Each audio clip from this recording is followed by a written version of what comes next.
नमस्कार. बरेच जणांच्या कमेंट आल्या की दादा प्रिन्सेस कट ब्लाउजचं कटिंग सांगा. मग का सांगणार नाही बरे? तर चला मग आपल्याला प्रिन्सेस कट ब्लाउजचं कटिंग करायचंय. तर हा मी पुढचा भागाचा फर्मा तयार केलेला आहे. मी प्रत्येक वेळेस पुढच्या भागाचा फर्मा तयार करतो, त्यानंतर पाठीमागचा भाग आपण काढतो. तर बघा, हे प्रिन्सेस कटचा आहे. पूर्ण उंची घेतलेली अर्धा इंच वाढवलेला आहे मार्जिंगसाठी, आणि गळ्याची रुंदी 3.25 इंच घेतलेले आहे, आणि शोल्डर मागच्या गळ्याच्या हिशोबाने 2.25 इंचाचं घेतलेलं आहे, आणि अर्धा इंच मार्जिंग वाढवलेलं आहे ते शिवण मायासाठी. आणि छातीचा चौथा भाग घेतलेला आहे आणि 1.25 इंच मार्जिंग घेतलेलं आहे.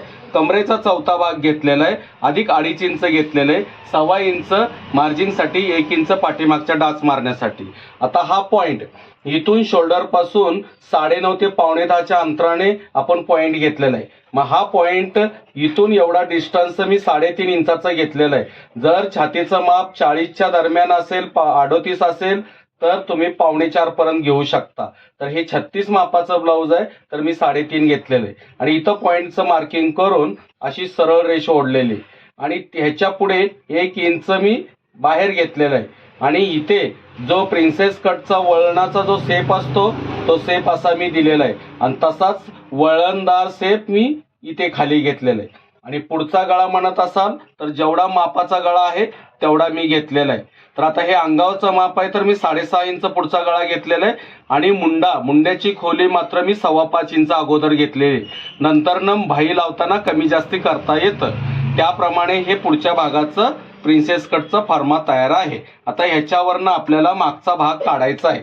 तर मी इथे मार्किंग करून घेईन गळ्याच्या इथे, आणि इथे खून करून हे 3.25 इंचाचा डिस्टन्स घेऊन मागचा गळा किती पाहिजे आपल्याला तेवढा मी घेईन. तर हे साईडला सरकवून ठेवायचं.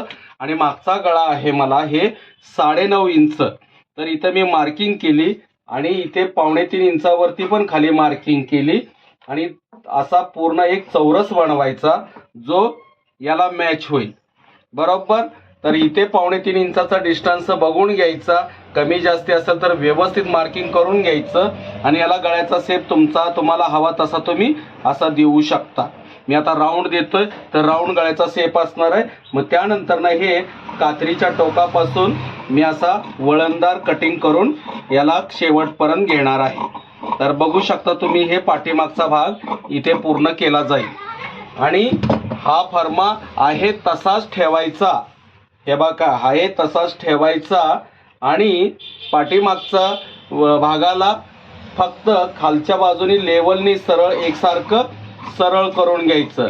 आणि जसं आहे तसं हे साईडनी पण आपण हे कट करून घ्यायचं बरोबर. आणि राहिलं हे मुंड्याचा भाग, हे पुढचा खड्डा मी काढलेला असतो आधी, तर ह्याच्या बाहेर 1/2 इंच घ्यायचं. आणि ह्याच हिशोबाने जसं जातंय ना तसं जाऊ द्यायचं. आणि ह्या हिशोबाने याला मिळवत हे बाहेरचा खड्डा काढून घ्यायचा बरोबर. तर हे बघा, हे बाहेरचा खड्डा असा पाठीमागचा काढून घ्यायचा, आणि शोल्डर पासून आहे एवढं कट करायचं. म्हणजे तुमच्या लक्षात येईल हा पाठीमागचा भाग असा पूर्ण तयार होणार आहे. तर हे भाग मी कट करून घेतो. आता हा पाठीमागचा भाग तयार करून घेतलेला आहे. तर याला आपण आहे ना, छातीचा चौथा भाग अधिक 1.25 इंच ठेवायचं. हे मला 36 छातीचं माप आहे. 9 चौक 36 आणि 1.25 इंच म्हणजे 10.25. हे बघा, इथे मी असं मार्किंग करून घेणार. आणि त्यानंतर या टोकाला ते ह्या मार्किंग पर्यंत अशी सरळ रेष ओढून घ्यायची. आणि अगोदरच हे साईडचं मार्जिंग आपण हे कट करून घ्यायचं, म्हणजे मार्जिंग मापात व्यवस्थित येणार. हा भाग इथे संपला. आणि मग त्यानंतर हा फर्मा ठेवायचा. आणि जेवढं आपण कापलेलं आहे वाढलेलं त्याच हिशोबाने अशा मापात ठेवून हे कागदाचा भाग पण असा फर्माचा पुढच्या भागाचाही कट करून असं घ्यायचं. म्हणजे हा मागच्या भागाप्रमाणे पुढच्या भागाचाही हिशोबाने तयार होईल. तर आता हे पूर्ण भाग झालेला आहे. तर आता आपल्याला बाही काढून घ्यायची. तर चला मग आता आपल्याला बाही काढून घ्यायची. तर हे पूर्ण कापड आहे. तर बाहीची घडी घालताना मुंड्याचं माप चेक करून घ्यायचं. आता मला मुंडा आहे अंगावर माप घेतलेलं 12 इंच. तर 12 मध्ये अर्धा इंच घातलं की 12.5 झाले. 12.5चं निम्म बघा 6.25. 6.25 अधिक 1.5 इंच पुढे वाढवायचं. 1.5 इंच सगळ्याला कंपल्सरी वाढवायचं. फक्त अंगावर माप घेतलं तर त्या मुंड्यामध्ये अर्धा इंच वाढवायचं. तर आता 6.25 इथं 6.25 आणि पुढे 1.5 इंच. बघा हे 1.5 इंच कुठे येतंय, मग जरासं आणखी पुढे घ्यायचं ह्या हिशोबाने. तर बघू शकता तुम्ही 6.25, 7.25 1 इंच झालं आणि 7.25 अर्धा इंच म्हणजे 1.5 इंच बरोबर ह्या हिशोबाने इथे झालं. तर ही सरळ घडी अशी व्यवस्थित करून घ्यायची. त्याला इस्त्रीने प्रेस करायचं. आता तुमच्याकडे इस्त्री नसेल तर पहिले इस्त्री करून घ्यायचं आणि मग त्याप्रमाणे कटिंग करून घ्यायचं. त्याप्रमाणेच आता बघा नेहमी बाही कट करतो तसंच ही सरळ रेष मारून घ्यायची. अस्तर असेल तर 1/2 इंच दोराबर वाढवून घ्यायचं पट्टी त्याला दुमडायला. आणि बाही मला घ्यायची आहे 10 इंच. 10 इंच बाही आणि अधिक मार्जिनसाठी 1/2 इंच दोराबर. तर 10.25 दोरा झालं. इथं पण 10.25 दोराचं असं सरळ मार्किंग करायचं आणि 3.5 इंचावर तो खाचा ठेवायचा आणि इथे 1.25 इंचाचं मार्जिन करायचं आणि इथे याला सरळ रेष मारायची. आणि इथे दंड किती आहे मला 9.25 आहे. 9.25च्या निम्म 4.5 दोराबर. तर एवढं टाकायचं आणि परत इथं 1.25 इंच मार्जिन टाकायचं आणि ती ही सरळ रेष याला मिळवायची. आणि परत ह्याला शेप घेण्यासाठी जर अवघड वाटत असेल तर अशी तिरकी रेष घ्यायची.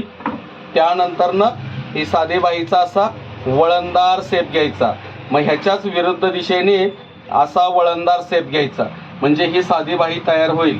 आणि इथे दंडाचं माप असल्यानंतर इथं निमुळता भाग घेण्यासाठी बघा कधी पण जर मार्किंग करूनच आधी घेत असाल तर असा भाग वळणदार घ्यायचा म्हणजे हे बरोबर बाहीचं दंडाचं होऊन जाईल. तर आता मी ह्या दिशेने व्यवस्थित असं कट करून घेणार आहे आणि पुढच्या भागाचा खड्ड्याचा भाग पण हे कट करून घेणार आहे. तर हा बाहीचा भाग इथे संपला. तर आता हे बाहीचा शेप बघा मी ह्या पद्धतीने कट केलाय. समोरचा भागाचा खड्डा व्यवस्थित या हिशोबाने घेतलेला आहे. हे पाठीमागचं पण वळण असं घेतलेलं आहे. त्यानंतरनं हे बाहीचं आहे ना हा भाग आतून निमुळता घेतलेला आहे म्हणजे हा पोर्शन शेप येण्यासाठी व्यवस्थित दिसतो. तर हा बाही इथे संपली आपली. आता आपल्याला हे बघा हे फर्मा आपण अगोदर पुढच्या भागाचा करून घेतला होता ना तर ह्यातले आपल्याला भाग वेगळे काढायचे आहेत. तर बघा हे इथून आपण सरळ ह्या हिशोबाने इथं आलोत. इथं आल्यानंतर ह्याला आकार द्यायचा जो प्रिन्सेस कटचा बरोबर मुंड्यात आणि इथे एक चटका मारून घ्यायचा. तसंच इथे पण एक चटका मारून घ्यायचा सेंटरसाठी. आणि हा निमुळता भाग असतो ना तो असा वळणदार घेऊन इथं 1 इंच आतमध्ये घेऊन हे कट करून टाकायचं म्हणजे हे भाग बघा हे असं असणार आहे. तर ह्याला उठाव येण्यासाठी याच्या कापडावर आपण काढून घ्यायचं. तर आता मी कापडावर काढून घेईन. आता आपल्याला हे सरळ कापडात हा पुढचा भाग काढून घ्यायचा आहे. तर बघा हे बरोबर असं ठेवायचं आणि इथे 1/2 इंच वाढवायचं आणि इथे 1/2 इंच वाढवायचं. पण इथे नाही ह्याला आहे ना असा क्रॉस रेष ओढून घ्यायची. अशी क्रॉस रेष ओढून घ्यायची आणि ह्या हिशोबाने आपल्याला ते साईडचा पीस जोडण्यासाठी याला मार्जिन करायचं. आता बघा हे मी ह्या हिशोबाने हे कट करून घेणार इथे आणि ह्या हिशोबानेच याला मार्जिन ठेवून या पद्धतीने असं हे कट करणार म्हणजे. आणि जो भाग मुंड्याचा आहे तसाच जाऊ द्यायचा पुढे. जे पुढच्या गळ्याचा भाग आहे तो तसाच आहे बघा. ह्या हिशोबाने मी पुढच्या गळ्याचा आकार ही जसा आहे तसा हे बघा टोकाने कापतोय. भस्कन कात्रीने मधल्या भागाने कापायचं नाही आणि व्यवस्थित हलू द्यायचं नाही. जर तुम्हाला अवघड जात असेल तर टाचणी लावायची. आणि बघा ही या हिशोबाने मी हा पुढचा भागाचा फ्रंट हा असा मी कट करून घेणार आहे. तर हा भाग इथे व्यवस्थित कट करून घेतलेला आहे. जर व्यवस्थित नसेल झालं तर नकळत थोडंसं त्याला लाईट कट करत शेप देत आपल्या नजरेने द्यायचं. प्रत्येक वेळेस माझं माप आणि माझी नजरेचा वापर करा असं नाही. तुमच्या बी नजरेने तुम्ही वापरू शकता. तुमचंही माप घेऊ शकता. आणि हे गळ्याचा शेप ही जर विचित्र झाला असेल तर सरळ आपल्या कात्रीने ही शेप करून घ्यायचा. का तर आपल्या नजरेला कसं वाटतं ते महत्वाचं आहे. मग इथे हे झाल्यानंतर ना बघा पुढे 5 इंचाच्या आत पुढचा भाग इथं आहे ना, एवढंसं नकळत असं क्रॉसमध्ये हे पुढचा भागाचा असं कट करून घ्यायचं. मग इथे संपलं हे. आणि इथं सेंटर आहे, जो सेंटरचं मार्किंग होती तिथं एक आपण चटका मारून घ्यायचा. आणि टक्सचा उठाव येण्यासाठी इथून ह्याच्या समोरच आहे ना 2 इंचाचं अंतर ठेवायचं.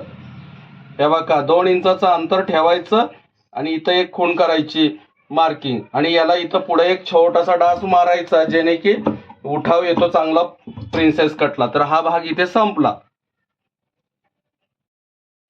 आता हा साईडचा पीस काढायचा आहे आपल्याला. तर हे पण सरळ कापड आहे, हे आडवा आहे आणि हे क्रॉस आहे. आणि हा पीस काढताना मात्र आपण सरळ मध्ये नाही काढायचा, तर क्रॉस मध्ये काढायचा. तर असा हा भाग ठेवायचा व्यवस्थित क्रॉस मध्ये. आणि इथे 1 इंच, जर छातीचं माप मोठं असेल तर 1.25 इंच, त्यापेक्षा मोठा वाटत असेल तर 1.5 इंच. याच्या मोठं जास्त जायची गरज नाही, कारण हा उठाव येण्यासाठी हा पॉइंटचा भाग इथं असतो तो वाढवायचा. आता हे 36 मापाचं असल्यामुळे मी जास्त वाढवणार नाहीये. तर बघा ह्या हिशोबाने इथं साईडचा मुंड्याचं कट करत करत इथं यायचं. मग ह्या हिशोबाने इथपर्यंत आहे ना असा निमुळता शेप घ्यायचा. हे बघा हे जोडण्यासाठी इथं लागणार आहे आणि हे उठावसाठी इथला भाग लागणार, हे जोडून येण्यासाठी आणि हा उठाव येण्यासाठी. तर बघा हे असं हळूहळू कट करत करत हा याला भाग डाऊन उंचवटा घ्यायचा आणि हे ह्या हिशोबाने इथं जाऊ द्यायचं. हा इथं गेल्यानंतर ना ह्याच्या खाली 1.5 इंच वाढवायचं, 1.5 इंच वाढवायचं. आणि ही साईडचा भाग आहे ना जसं आहे तसं कापत कटिंग करत जायचं. मग इथून इथे असं क्रॉसमध्ये रेघ ओढून घ्यायची. इथं खाली वाढवायचं नाही, याला फक्त क्रॉसमध्ये ओढून घ्यायचं. आणि हे ह्या पद्धतीने, हे बघा ह्या पद्धतीने हे कट करून घ्यायचं. आलं का लक्षात? झाला हा भाग इथे संपला. आणि याला जरा व्यवस्थित करून घेण्यासाठी इथं पॉइंटचं आपण मार्किंग केलेली आहे, त्याप्रमाणे हे बघा याला असं व्यवस्थित त्याचा उंचवटा घेत घेत इथं आपण खालीपर्यंत असं वळणदार जाणार आहोत. तर इथं एक चटका मारून घ्यायचा सेंटरचा. आता हे पाठीमागचा भाग आहे, आपल्याला आता फायनल कटिंग करायचंय. तर हा पुढचा भागाचा फ्रंट व्यवस्थित इथे ठेवायचा, समोरल्या भागाला व्यवस्थित. आणि साईडचा पीस ही इथे 1.5 इंच आणि याला 1.5 इंच जोडण्यासाठी मार्जिनच्या हिशोबाने याच्यावर ठेवायचं. आणि हे बरोबर बघायचं की हे दोन्ही भाग एकसारखे झाले पाहिजेत आणि आतला खड्ड्याचा आकार पण आला पाहिजे, जेणे की मागच्या खड्ड्यापेक्षा अर्धा इंच आतमध्ये. आणि इथे बघा हे पॉइंट आहे, ते हे पॉइंटलाच हा इथं जोडत जोडत ह्या पॉइंटला जोडलं पाहिजे आणि व्यवस्थित इथं खालीपर्यंत आलं पाहिजे, बरोबर. आणि त्यानंतरनी जो इथं आपण इथे टक्ससाठी पॉइंट दिलेला आहे, तो इथून बारीक टक्स हाफ कटोरी सारखं इथं टक्स मारायचं, म्हणजे अजून उठाव व्यवस्थित येईल. आणि इथे पाठीमागे आपण टक्ससाठी चटका मारलेला आहे आणि आहे असं या पद्धतीचं आहे. तर ह्याला बाही आपण लावून बघायची आणि ही बाही बघा व्यवस्थित ह्या पद्धतीने बरोबर बसते. तर हे माझं कटिंग आहे, पण माझी पद्धत आहे, ही पद्धत फक्त वापरा. माप फक्त माझ्याकडलं आहे, माप तुमचं घ्या. फक्त ही पद्धत यूज करा, वापरा, म्हणजे तुम्हाला हे कटिंग प्रिन्सेस कटचं लक्षात येईल. करा प्रयत्न, नक्की होईल.